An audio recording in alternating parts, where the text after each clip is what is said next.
Hadithi dhe kuptimi i tij.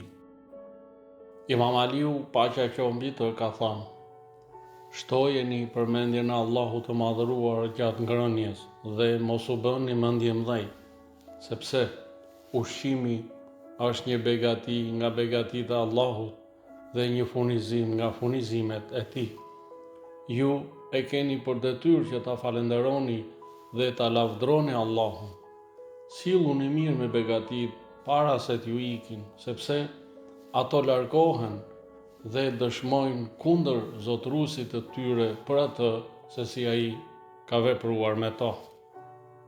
Në këtë hadith, Imam Aliu na përcjell në shazin se njeriu duhet t'i vlerësoj, falenderoj dhe t'i përdor me përulësi begatitë e Allahut, sepse ato nuk janë të përhershme dhe mund të humben nëse shpërdorohen ose shoqërohen me mendjemallësi. Ky hadith na mëson se begatitë si ushqimi, pasuria, shëndeti janë dhurat nga Allahu. Gjithashtu na mëson se duhet i shoqërojmë me përmendje dhe falënderim begatitë e Allahut. Duhet të shmangim krenarinë dhe shpërdorimin. Nëse nuk i trajtojmë siç duhet, begatitë mund të na merren dhe madje të bëhen dëshmi kundër nesh.